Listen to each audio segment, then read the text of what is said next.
Hello, my friends. This is Sheila Pearl, the Love Doctor. And this is Let's Talk About Making Love Better. And in this conversation, I have invited my friend, my colleague, my mentor, Terri Levine. And Terri, I forgot to ask you, do you pronounce your name Levine or Levine? You said it right, Levine. Okay. Sometimes there's a question: is it Levine or Levine? Is it Bernstein or Bernstein? These things we kind of giggle about.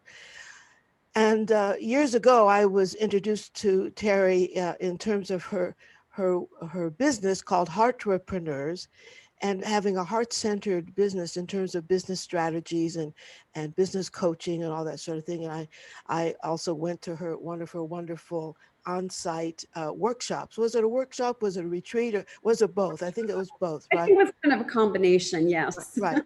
So, but in the meantime, Terri decided to write a book, which was not part of her.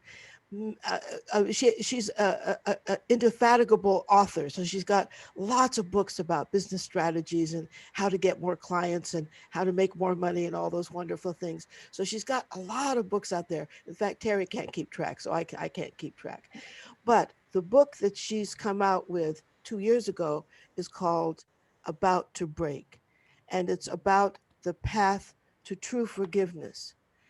And so when she sent me the manuscript so that I could, write a foreword with integrity, having read the whole book, I was struck by so many aspects that touched my heart.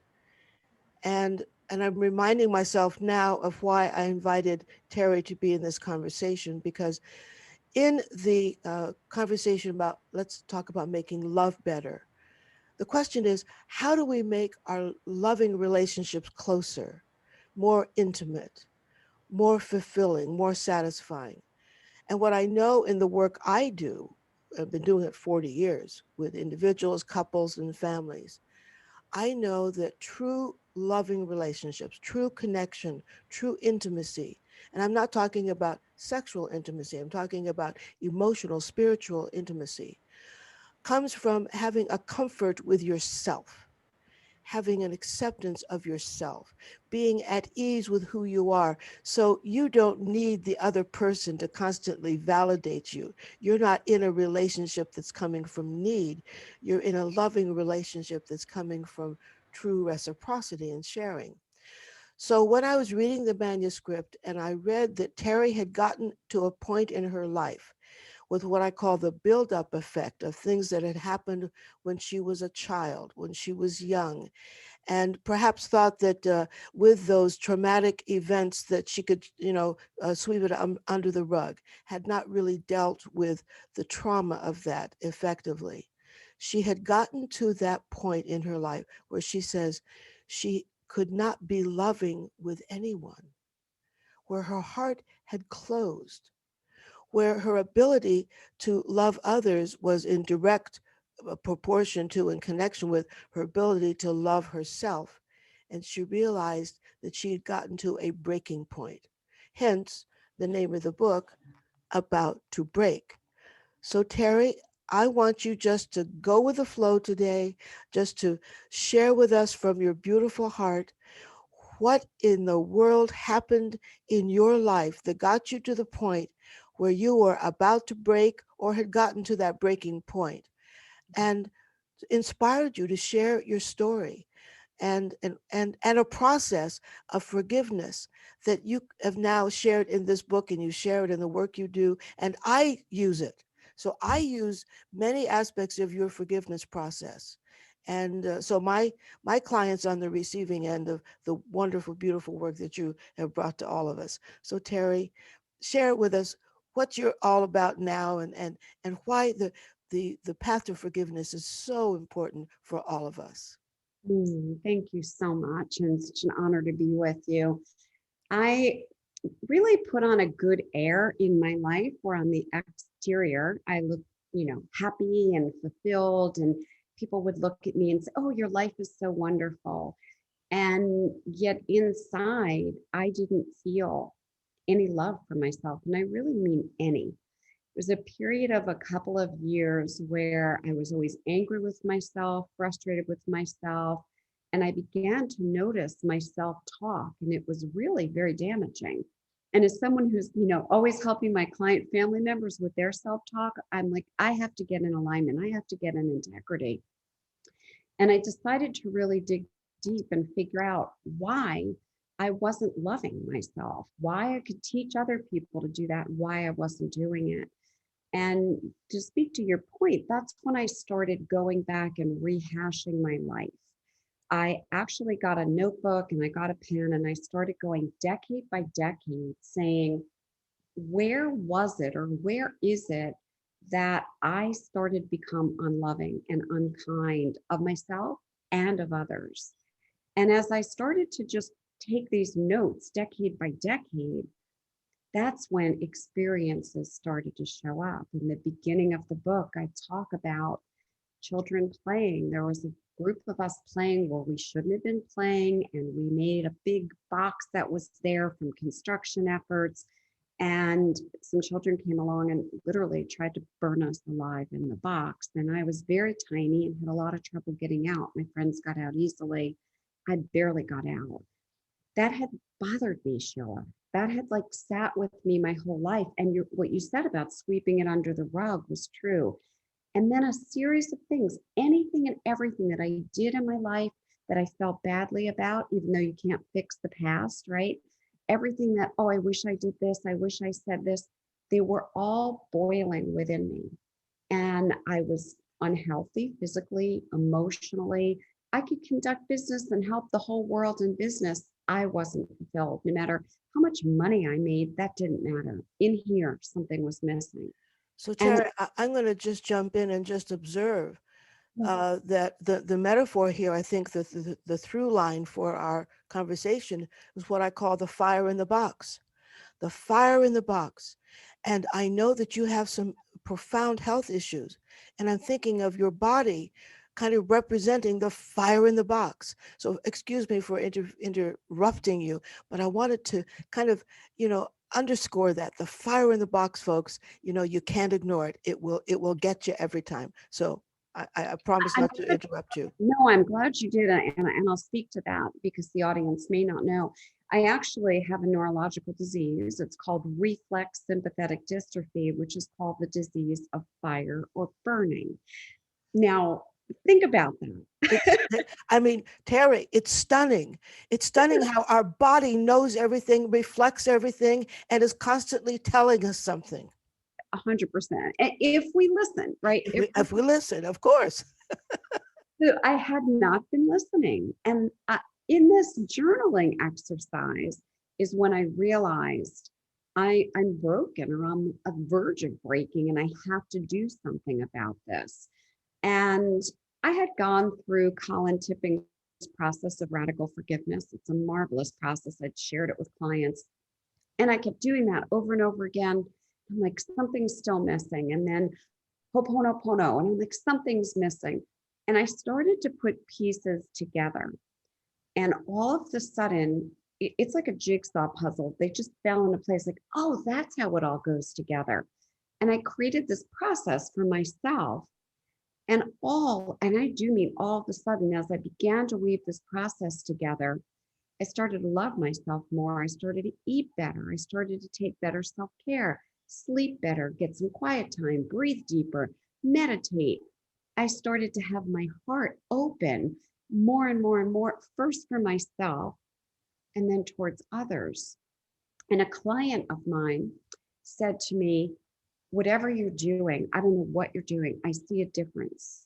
And Wow. I said, yeah, it's pretty cool. I said, I'm actually creating a process for myself of forgiveness. And she said, will you share it with me? And so I shared it with her. And pretty soon, I think I shared it with about 100 or 200 people. And one of them said, this needs to be a book. Other people need this. And that's how About to Break came to be. It's such a gift. And by the way, for those of you who are only listening, you can't see the book cover, you can't see the book size, but it's one of these wonderful little books. It's a little jewel, right?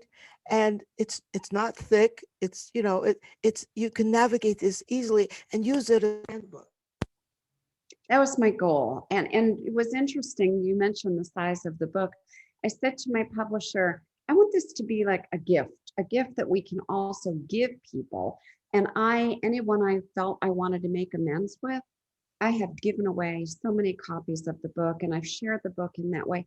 I wanted it to be a gift book because the process of the path of true forgiveness for me, it was the biggest gift I gave to myself. And now I want to pass that on to others. I believe all of us have pieces from our past where we haven't let in love. And my goal is to help people let in that love and forgiveness. That's beautiful. Well, I have bought many copies. In fact, I've got to reorder because I've got one left, and this is it. But I do give them out as gifts and tools. Mm. It's not just something to say, "Oh, thank you very much." No, no, no, no. I want people to open it and use it a lot. That was my goal, really my goal. The process that's in there, I can tell you it works. I know that because now I've taken probably 500 or 600 people through it, and people constantly, whether they email me or message me or they send me a little video, it's made a huge difference. So I know it's a process, and I am blessed that I got to develop the process, and now I can share it with others. So I know that we don't have time for you to go through. It's not just one process. You have several processes, right? Yes. And I just want to share one of your little quotes at the back where you said, how do you actually learn to love yourself? And your quote at the beginning of that chapter is, forgiveness is an inside job. Forgiveness comes from the deeper love of and for yourself. And so there are certain elements to the process. There's a certain step by step process to whichever exercise you choose to take people through. And Colin Tipping's process is powerful, right? But what would you say for the sake of the listener who I want them to be inspired to get your book, but in the meantime, for them to understand that all of life for each of us is an ongoing process of discovery. And sometimes it's the most traumatic experiences that we have. Sometimes it's an illness. Sometimes it's a breakdown of a relationship. Sometimes it's, wondering if you're going to be able to go on in a relationship with someone because things are so disconnected and broken.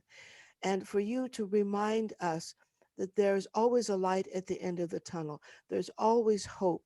And there are ways that are given to us if we only would listen. There are ways that we can reconnect with ourselves if we're only willing to do the work.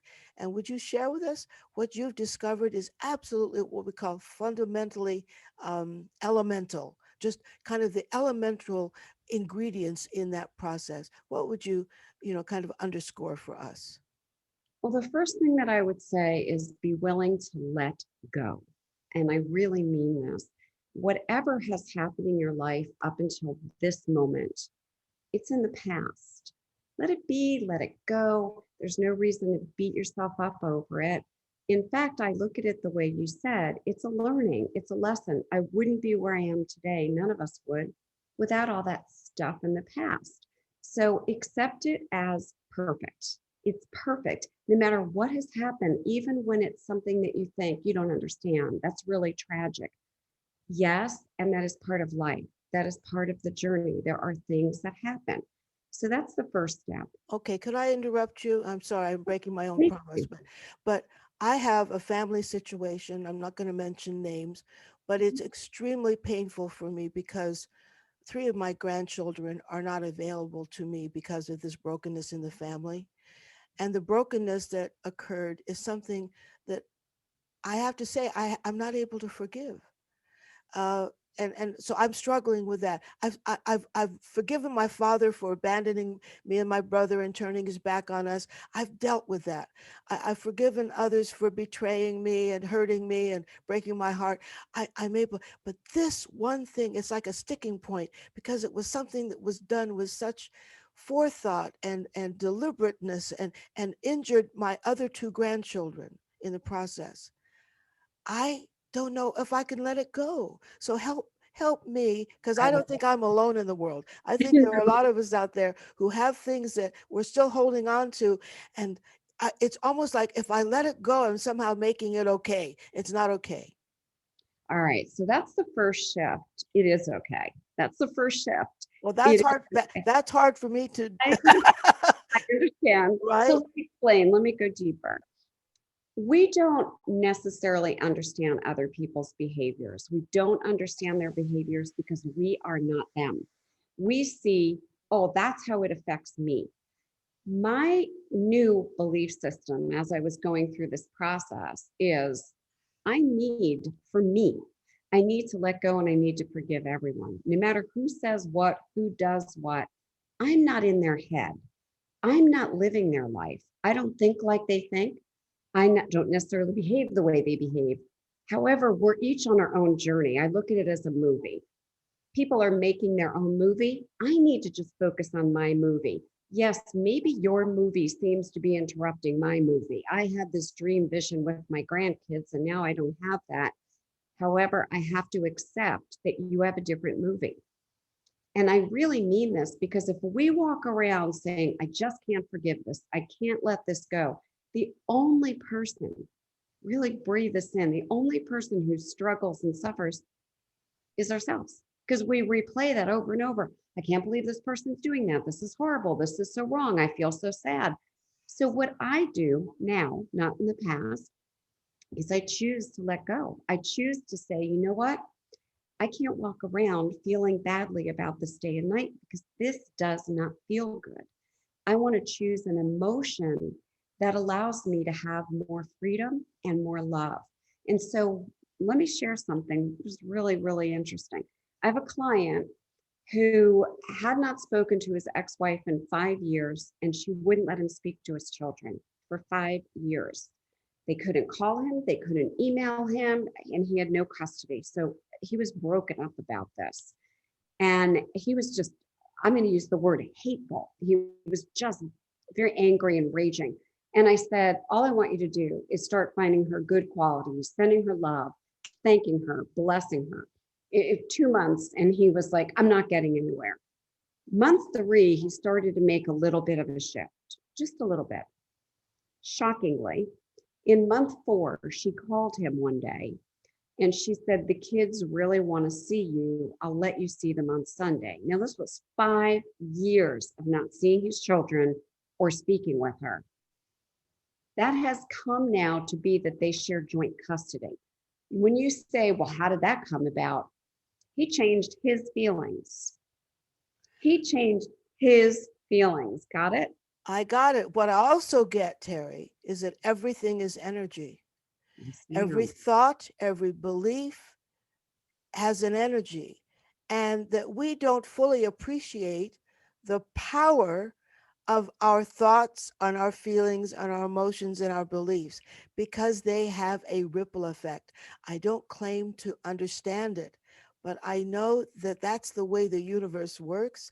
So somehow, in mysterious ways, right? If what you're telling me, he was working on himself to let go of his anger, his rage, his hateful feelings, and inexplicably, because they weren't in touch with each other, they didn't talk to each other, they didn't have mutual friends, nobody knew what was going on inside. He somehow energetically opened a space for her to enter. You've phrased that exactly right. And this is the power of our thoughts. It really is. Thoughts become things. Thoughts are energy. And that's why I say we don't want to say something like, it's too hard. I can't forgive. I'm not going to let go, or whatever that is. Because what we are doing is continuing to block in any new energy. So we have to take the energy of what do I choose to create? I don't want to live my life going, I'm still angry. I'm still mad. How can you do that? I want to live my life saying, Sheila, I don't exactly understand what you're doing or why. I'm just going to send you love and loving energy and light and blessings no matter what. And it can change. So I'm going to jump in because I cannot ignore, nor can you, the fact that you and I, are living at an unprecedented time in the history of the United States of America, Yeah.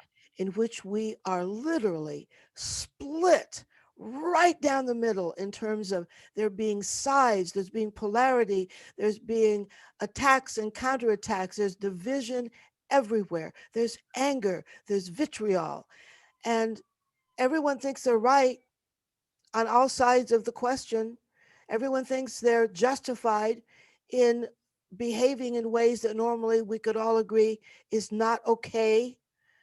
And so this conversation, this issue of forgiveness and being loving and letting go can apply to our world and to our nation as well, not just our personal lives and relationships. And I cannot step over that because as we speak today, we're recording actually before I launch this podcast. So it's on the eve of the Senate trial going on. And on the aftermath of January 6th, 2021, and we cannot step over that either. So there's a question about accountability and the role that plays in also letting go of certain things. So could you speak to that? Because, listen, both of us are Jewish in whatever way we choose to be Jewish. But Mhm. I know about you because you mentioned it in the book, and I know about me because of my experience. I'm a retired Jewish clergy. I was married to a rabbi. My grandson is a rabbi. So I'm known for being Jewish. So I've been on the receiving end of ugly anti-Semitism, and anti-Semitism is one of those dangerous cancers of thought and feeling and belief that's alive and well. So how do we deal with letting go in the midst of the kinds of things that are also dangerous? I don't want to turn my back on the things going on in the world. In other words, if you and I were living in Nazi Germany, we'd probably be on the receiving end of unspeakable cruelty and have an opportunity to speak out or not. Yeah, and I'm glad we brought this up. I was thinking about this morning in light of our conversation. We are living in some very interesting times, right? We have a pandemic going on. We have this really fractionalized, divided states of America as of right now.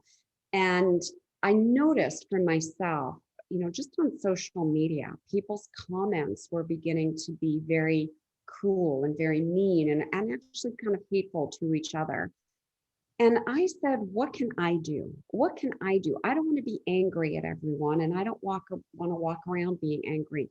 What can I personally do? And I came back to the same thing that we were basically talking about. I can choose my feelings. I can choose love.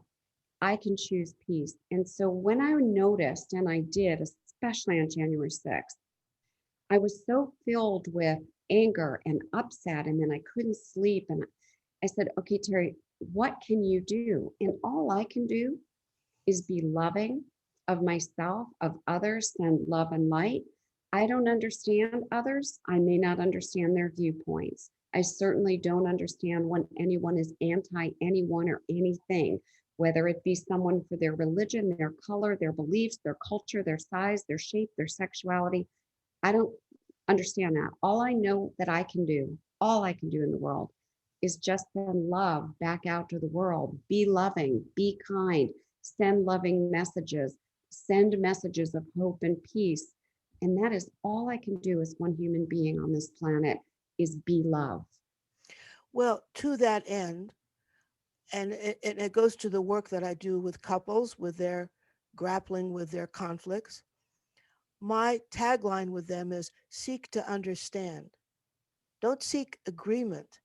Seek Yeah. to understand. You can agree to disagree, but you can disagree but not be disagreeable.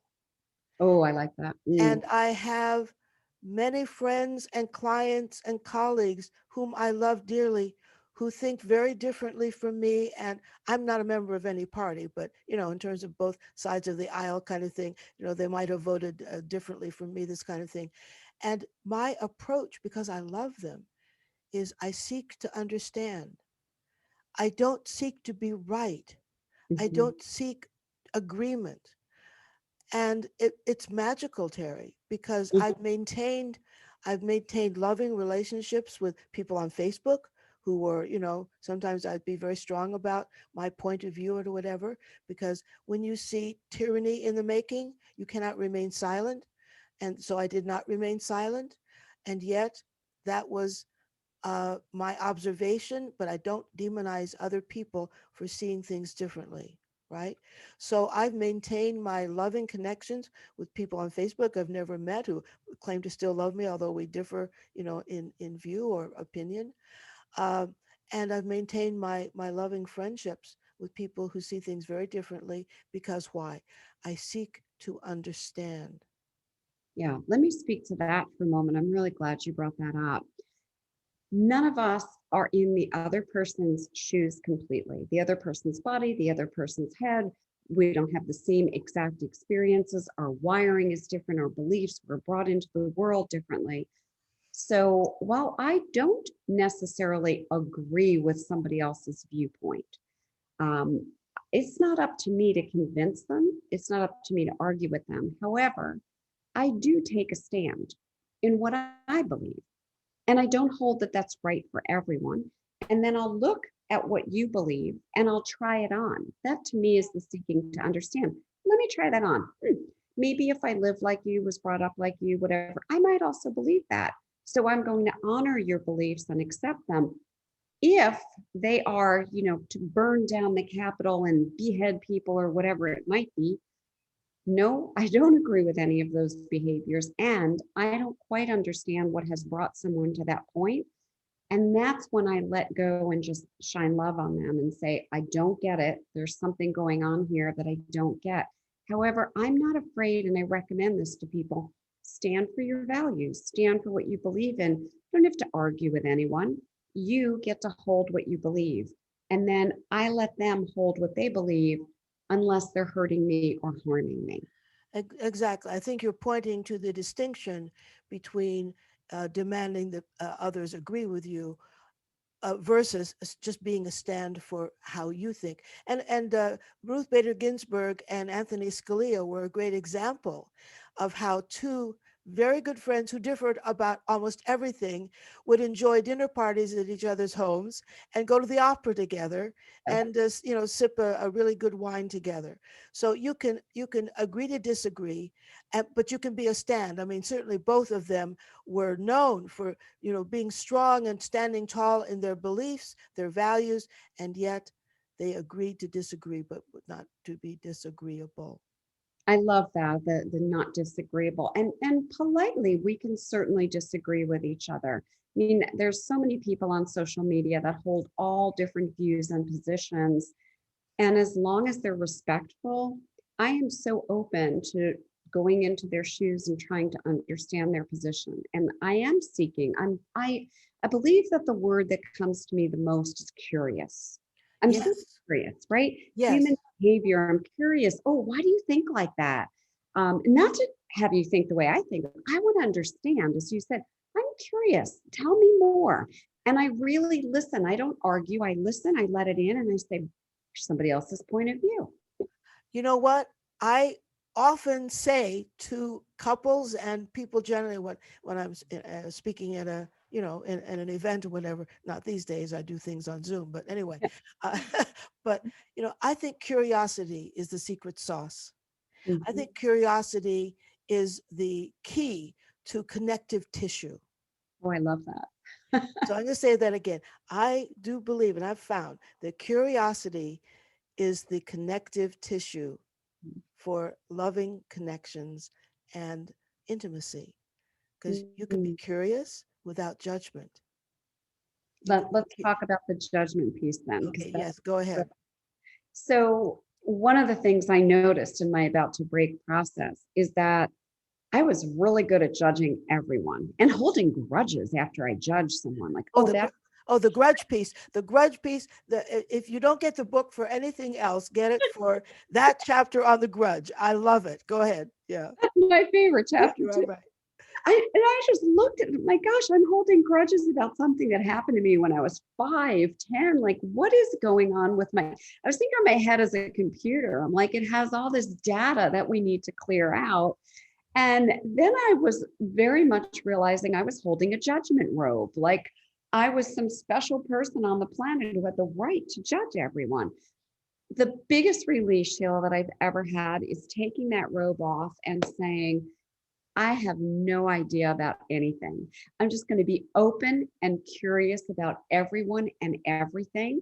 And I'm just going to, my other word is allow. I'm just going to allow. Everyone lives differently.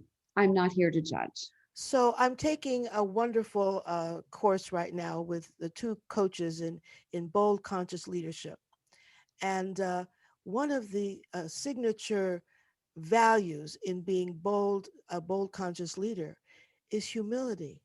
Mm, To be humble, and that's what you're really talking about. When we are able to say, "I don't know everything about everything." I don't know a lot about a lot, right?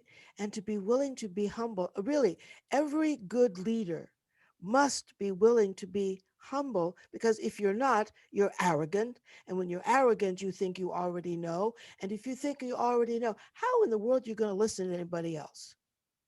it's interesting you say that. I remember early on, it had to be like 20 something years ago, a personal coach that I had one day after I was talking about an event said, when did you decide that you were wanted to be so righteous? And at the Whoa, time, ouch. right Whoa. at the time, it was like slap in the face, right? And I remember thinking, wow. And then he said, just consider that. All I'm asking is you consider that. And about 2 weeks later, I realized I was being righteous. I thought I knew everything about everything. Was this your coach? Was this Mhm. Brian? No, no, this was I can't Someone remember else? his name. Matthew? Matthew Perry. Matthew Matthew, Perry. Matthew, right. Yeah, he's extraordinary. And that woke me up. I'm like, you're right. I judge everything and everyone, and I'm right. I'm always right. And because I'm always right, I'm not open, I'm not curious, and I'm closing off my heart saying, well, I'm not accepting that. I'm not accepting you. That was a huge one. And the ouch, I still remember it. I was like, wow, that really hurt. Felt like he hit me. And later I realized that was probably the best, most powerful true statement that could help wake me up and move me out of the righteousness and judgment. By the way, that's the gift of feedback. Mm, So, in all of our intimate relationships, the people who know us best, who see us in ways we can't see ourselves, they're always giving us feedback, whether or not we see it that way. And so, if we receive their feedback as that and not criticism or attack, we receive great gifts. Likewise, when we have really good coaches, yes, the coach's job is to give us feedback. Because why? Because I can't see what you see, exactly. right? So, so Matthew was giving you feedback. Yes. And that feedback helped me course correct and change direction. You know what you don't want in a coach? I always tell people that somebody who pats you on the head and goes, great job, that's awesome. That's a friend, right? So the Right. best, that's right, best, Well, often coaches need to be cheerleaders, but that, not pat on the head. The there you cheerleader is, I know this has been a rough spot, and I want to applaud your courage and good job. Now what's next? there you go. Now let's go. Let's move.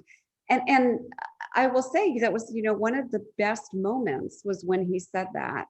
Even though it felt like a little bit ouchy, I sat back and said, well, I hired him to help me and to tell me the truth, not just to pat me on the Exactly. head. Let's face it, the truth often hurts, doesn't it? It does. And it But allowed me to move forward. one of our jobs, Terry, in our evolution as human beings and in our seeking to have more loving relationships with the people we claim to love, is that we learn to really tell the truth to ourselves about ourselves, number one. And then we learn to tell the truth about ourselves to someone else. So the first person maybe we can, gather the courage to tell the truth about ourselves to is a coach or a therapist whom you trust. But then the next level is tell it to the person you're most afraid of hearing it, Very true. right? Very true. Yes. So that's just the final piece that I'll say about that is the two words that I literally use every day are open and curious. I'm always open and curious. I'm open and curious to what someone says, what someone does, the reasons behind it. And it is all connected to what you said before about seek to understand. Beautiful. Well, on the one hand, I could say we've reached a wonderful kind of um, conclusion of this part of the conversation.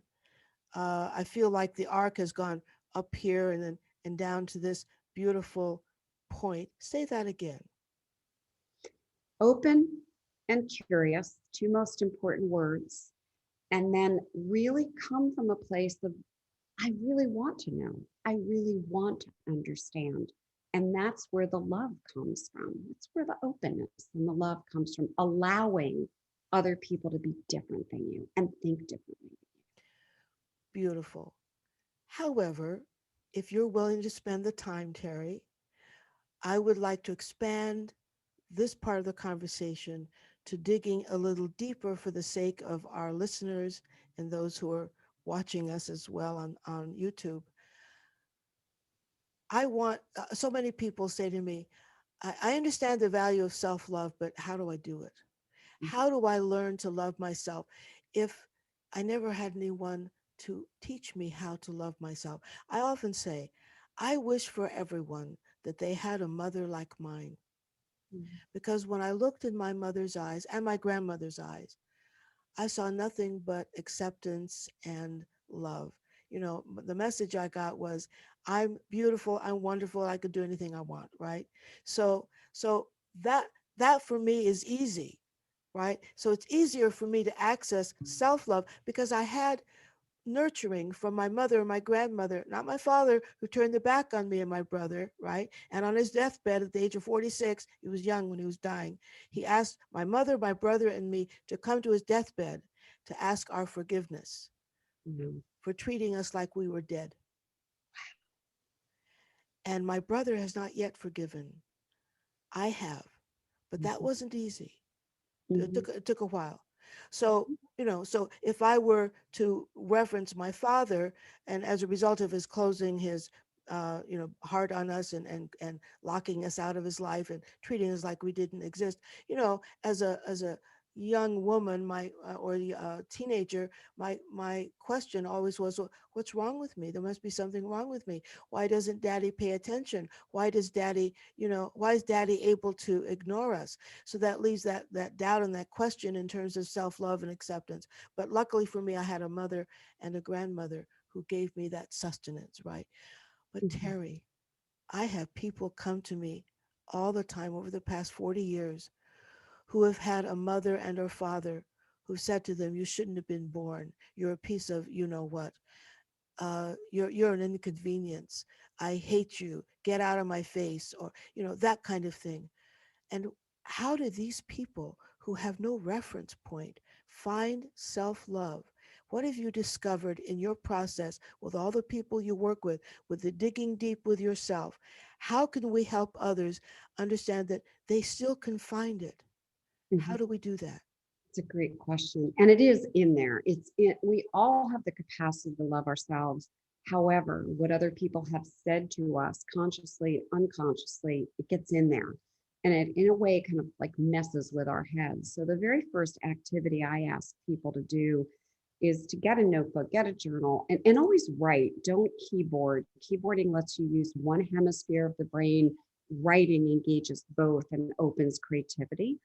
Write down all the things that you even sort of kind of like about yourself, whether it's I have pretty eyes, I'm kind, whatever it is. I want you to write down everything. And even when you think I can't write anymore, keep writing. I will have my clients do this for 30 minutes and I have them set a timer.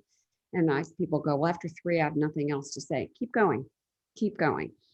After you do that, every single day for 30 days, and I mean every single day consistently, first thing in the morning and last thing at night, in the bathroom mirror, right, looking in your eyes, even if you don't believe it, say, I love you, even if you don't believe it.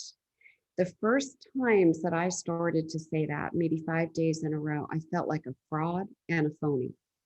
And then I would go back and I'd look at my list of these things that I wrote about myself. And I'd go back to the mirror the next day and say, I love you. After about 3 weeks of this, I noticed the way I said it was different. It was if I was saying it to someone else, that person in the mirror that I had not let myself see. And now I can look in the mirror very easily and smile at myself and say, I love you, even with my imperfections that make me perfect, because all of us are that way. We're all perfectly imperfect, and where we are in our lives right now is exactly where we need to be, and that's so hard for many people to grasp. Listen, I do this exercise every day, and it's something I give my clients to do, and the overwhelming majority say, "Oh, I can't do that." I said, "Do it anyway, right?" And it really goes to practice, practice, practice. How do you get to Carnegie Hall, right? Practice, Yep. practice, practice. Oh, How do you learn to love yourself? Practice the techniques that right. others who might know more than you do today about what works, trust them. So Yes. this is, trusting people who know better and have your back. I often say my job is to see someone's light until they can see it themselves. Oh, I like that. I like that. Yes. And that's true, though. Even when people say to me, oh, it's so difficult to even look at myself in the mirror, do it anyway. Do it anyway. Do it every day, even if you think nothing's happening. Just the way I said with my client sending all this love and light to his ex-wife, he said, "Well, nothing's happening." So, well, it's not for us to make something happen. It's just us to Mhm. change our state and our feeling. Look what happened. So, absolutely listen to those who've been there before you and who know more than you. That's the open, be open, and be curious. Well, it's a telltale sign, isn't it, when someone says to you, I can't stand to look at myself in the mirror, much less say I love you." I mean, what's that telling you? Oh my goodness, they're so full of self-judgment, right? Yes. Years ago, I'm now 79, but when I turned 60, it seems like, forever ago, I was about 80 pounds heavier than I wanted to be. And I decided at the age of 60 that I wanted that to be my midpoint. In other words, I wanted to live to be 120, right? Well, if I'm going to live to be 120, I better get this excess weight off because it's weighing me down. It's compromising my whole body, blah, blah, blah. Okay. So I engaged in a whole process of releasing the weight, and I found a weight loss coach, and I went to a doctor for some help and backup and everything. And the first exercise was to look in the mirror, and preferably a long mirror, naked, Oh, wow. and to say to myself every day, I love you and you're gorgeous and I want you to be around a long time. Mm, I love you and you're gorgeous and I want you to be around a long time. And I, of course, didn't believe any of it, right. but I said it anyway. I did release the 80 pounds. And Mhm. at that time, it was so funny. My grandchildren were little, and they'd come to visit, running up the stairs, and they wouldn't see me a lot. So there might be 3 or 4 weeks in between visits. It was the time my husband was very sick, and the whole family would come visit, but it took a bit of a trip. And I saw the look of delight on my granddaughter. Said, "Nana, you're so skinny. Nana, you're disappearing. Right? Don't Oh, don't lose too much weight, Nana. I like you to be cuddly, right?" I love it. I But love it was so interesting when I released those 80 pounds, and I completely changed my wardrobe. I had a whole different body. I walked down the street and I got whistles. It scared it scared me it. to death, I understand that. right? Because here I was, 60. My husband was terminal. I wasn't experiencing my own sexuality, right? I'd use the weight as a shield, right? 100. That was my Yep. protection, right? And I had to face that, Hmm. right? So that opened up a whole new realm of judgment and fear and all that sort of thing. And to this day, I gained probably 40 pounds back, and I'm constantly on the yo-yo. And but the big but, and I don't usually use but, and I'll use the word and. I don't judge me anymore. Okay. I celebrate who I am. I celebrate my body, my age, my uh, frailties, whatever. Last year I had a hip surgery, which changed my life. But the point is that when we can begin to practice something that allows us to let go of judgment and Mhm. self judgment, that's huge. And if you cannot release self judgment, you cannot love yourself. Agreed. Agreed. That's why it always begins as you said, I said in the book, it's an inside game. You have to start with you. If you are not loving of yourself, you really will not have the capacity, in my experience, to love others. And many of us grow up not loving ourselves, not taught to love ourselves. And we go, well, I don't love myself, so that's just the way it is. No. And there's signs. It's funny you mentioned weight because I think about this quite a bit. One of the outward signs of not loving yourself is not taking care of your physical body. Mm, Whether it's, you're just too lazy to brush your teeth, or you're like, who cares if I eat a whole pizza and brownies? Nobody cares. I always notice that about people. I always watch and just in how they treat their body. That's your house for life. I'm like, wow, are they loving and respecting that house that they're in?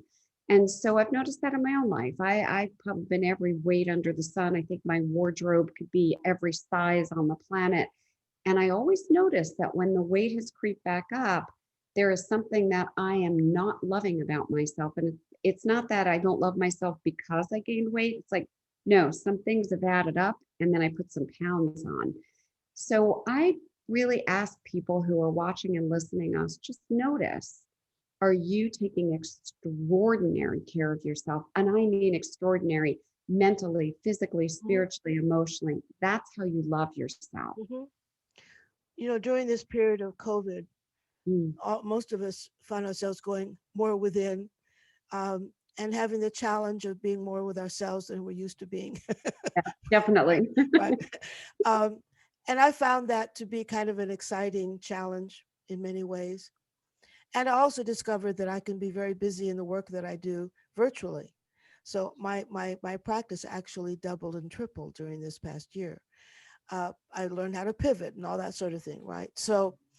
Uh, and by going within and being kind of forced by circumstances to spend more time with myself than I'm used to, I began to fully appreciate the extent to which I'm not taking as good care of myself as I could, might, should. Right now, I want to take the shoulds out, but to really ask myself, how do I want to optimize my health and my fitness? How do I want to ensure that I'm going to be around another 50 years, now being, in my eighth decade, right? So I really do take even more care of myself now than ever before. I've upped the ante with supplementation. I've upped the ante. I hired a personal trainer to help me get back in shape, which I really, really don't like. I don't like doing exercise. It's not my thing, it's just not my thing. And so I recognize, I accept myself with all my perfect imperfections. I recognize that I tend to sit more than I, walk. And luckily, I have to walk stairs to come to my office, so that's my exercise. I go up and down the stairs, right? But taking care of ourselves is really an ongoing exercise in self affirmation, isn't it? That when we take action, we can speak a good game, we can talk a good game, but Terry, it doesn't matter unless we take action, That's right? right. That's right. So I've invested in really good uh, body care. I've invested in really good coaching that takes care of me and my inner work. I've invested in really good supplements that take care of my immune system and my body and all of that. Uh, and to the extent that I continue to take action, it fuels my sense of self love because I'm saying to myself, Sheila Pearl, you matter. Mhm. You matter. And what you do matters, and you being around matters, right? So taking action is critical. And Glad you mentioning action. People talk a lot, Sheila, as you know, about the law of attraction. And in that word is built in the word action. We need both things working together, and that's when the magic happens. So, noticing what your self talk is, what you're saying to yourself, and how you're treating yourself. And I have 8 coaches, 8 people helping me physically, mentally, spiritually, emotionally, with my workouts, with my eating, with my skin. I mean, I could go on and on. And people Right. go, You got me beat, Terry. I think I have five. well, I thought, oh, who was it? A famous golfer. I think he had four coaches, right? But good for you. it's important for me because if I don't walk my talk, come from a place of taking care of myself and my body, like in the airplane, put the oxygen mask on you first, then you can help others. I can't be a good model for my client family members. I can't live my best life. I can't be the best wife, the best sister, the best anything without that focus. And don't feel, I just want to say to everyone, don't feel selfish. You need to love self first. And if you cannot do that, you don't have enough capacity to love others. Exactly. Listen, Terry, not for nothing. Rumi said, "Don't fall asleep." Oh, I love that. Right? Yeah. Don't fall asleep because human tendency is, ah, I'm gonna sit and sog. I know what to do, but I'm not in the mood today. Don't fall asleep. That's why we have coaches. That's why we have mentors. That's why we have therapists to hold our feet to the fire, to show us that we can be our best selves. We can be a better self tomorrow. And it's not judging. It's just recognizing we're all works in progress. We're all perfectly imperfect, and we're all designed to learn and grow until the last breath we take, and maybe beyond that. I am such a believer in continuous learning. And no matter what happens, even if it's something that's, I feel is wrong, I look at it and I say, what's the gift? What's the gift? Everything that happens in my experience has a gift. As we're going through COVID for now, what, almost a year, I ask, how is COVID a gift? Well, in many cases, it's bringing people together. In many cases, it's let people get quiet and get still. In many cases, it has people going inside. So while we may be looking at it as this quote awful thing, I look at it and say, where's the gift in it? Let me find the gift. As odd as that may sound, if you look at everything with that going back to open, curious, what's the gift? I can find a gift in almost any situation. So even the one we alluded to earlier with your grandchildren, is there a gift in here? And we have to shift the questions. If we want different answers, we have to ask ourselves different questions. If we walk around saying, that's too challenging, that's too hard, I'm unhappy, those are all choices. I don't choose to feel unhappy. I don't choose to feel challenged. So we have to remember consciously, we choose our thoughts. Totally. So that we get back to that through line, the fire in the box. Mhm. The fire in the box is life inviting us to pay attention and step up constantly. I have suffered the loss of a child when she was only 8 months old, the only Mhm. child I ever gave birth to, the only child who ever called me mommy, who came from my loins. When I married my husband, his children treated me like I was dead, kind of like my father. They wanted me gone. And that's one of the reasons I went back to graduate school and got my master's in social work so that I could. I was inspired by the family therapist I found, and I realized that, just as she had helped us, it looked like I wasn't going to have children with my husband, which I wanted. So how can I use my nurturing skills? So I went back to school and got my MSW. And in graduate school, I discovered that I could not live without singing. So, the fire in the box, the fire in the box. I could not do without singing. I wasn't done. So I found a way to use my voice, although I was trained as an opera singer. I made a left turn and became a cantor. So I Mhm. used my nurturing skills. They called me Mother Earth. I had a a big family and a big house and lots of children, just not the way I planned, right? So my life has now expanded partly because of the losses and the pains and the disappointments. And I was challenged with that fire in the box to step up, Mhm. to ask myself, what next? Mhm. To ask myself, how can I make this a blessing? When my husband began to develop dementia, I thought God definitely has a sense of humor because my husband's greatest prize was his mind. He was Wow. brilliant. And Wow. I watched him just, disappear. Mhm. And then it got to the point where we didn't know who I was. And I fell to my knees, Terri, asking, what? What is the blessing? Mhm. How in the world can this be a blessing? But help me. How can I make this a blessing? And it's at the source of all the work I do now. I'm a retired cantor, 16, going 17 years actually. In April will be 17 years. And I work every day with people to help them to not bless their life. I mean, to not curse their life, but to bless it, to bless everything that brought them to this point in their life. Because everything that's a source of pain and suffering is also a gift that opens us. One of the themes that comes through the conversations I've had so far that I've been recording, getting ready for this podcast, is the whole notion of cracking us open. That Mhm. life can crack us open so that we open as a result of that assault, of that abuse, of that trauma. It's inviting us. We can either take the invitation or not, but it's inviting us to crack open, to Mhm. expand. What can I do to make this a blessing? How can I see this as a gift? So you and I mean, it's so interesting how we became connected, I think through Facebook originally, Yeah. right? Yeah.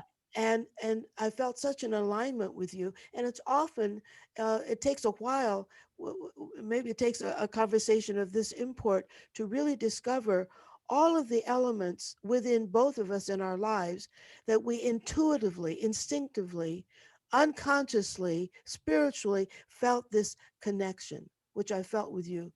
From the time we first kind of connected on Facebook. Anyone who calls her business entrepreneurs has got to have something that I want to pay attention to, right? And that's an important point though too. Like I I notice who I'm drawn to, right? And then I bring more of that into my life. Like, oh, that feels good. That person, that experience, whatever it might be, just bring more of that in. And things that may not resonate with you as much, you don't have to allow everything into your world. It just doesn't, it means you still can be loving and kind and gentle about that person, their opinions, the experience, Hmm. and allow in what feels good. We have to remember, all of us, that we're a choice. We get to choose how we feel. No one can make us feel any which way. My parents, your parents, anyone can say and do things that perhaps we felt were damaging. Now we can consciously say, okay, I choose to let that go. I want to choose a different feeling. And that's the feeling I'm going to choose. I'm being intentional. Which gets back to one of your through lines in your book, and that is forgiveness is a choice. And it's a choice that can serve your physical health, your mental health, your spiritual health. Because when we're holding on to something, as you say, and I've discovered as well, when we're holding on to something that fuels anger or bitterness, it's only hurting us. Yeah, and it hurts us in so many ways. It hurts us from being loving of ourselves, of others. It hurts us because we are choosing thoughts that actually don't feel good, can make us sick. I mean, think about me. Fire, fire, fire. And here I am with this, horrific neurological disease. When I consciously got very present about this, I'm like, oh, that's interesting. Fire, and I have a disease of fire. This is interesting. I released the fire in the box. I released the episode. I had a process that is really, for me, the path of true forgiveness that works. Interesting, for almost 3 years now, I haven't felt fire in my body. That is amazing. That is, again, it's miraculous. And it points to the work that people like Dr. Joe Dispenza do in the world. And I know you know Dr. Joe just like I do. And when we honor that, because it all begins with a thought. It all begins with an intention. It all begins with an understanding that's true. And that is, we can change our DNA with our thoughts and beliefs. We are amazing instruments of healing and inspiration and growth in the world. But it all starts with a choice, all starts with an intention. Terri, I am so grateful for you. Perhaps we can have part two. We can talk about that. You know, there's always more to talk about with the whole field of forgiveness and love, and want to hear more about what you've learned about yourself in this process in terms of, you know, what shut you down, what broke you down, that breaking point, and having learned that what was getting in the way was just loving yourself and letting go. So tell us how people can find you. You're just a wonderful source of wisdom and great information. So, how can people find you? The best way is just go to my website, which is heartrepreneur.com. And I'm very active on Facebook in my own Facebook group called Heartrepreneurs with Terri Levine. So either way, and I'd love to communicate with anyone about anything around forgiveness, love, anything I can help with. I'm here to serve, and I'm just honored to get to be here with you and to play with you, Sheila. Wonderful. Terri, thank you for playing with me and for helping to make us all a little more loving than we were before this conversation. So, again, this is Sheila Pearl, the Love Doctor, reminding you that we can all make love better in many ways. Bye for now. See you next time.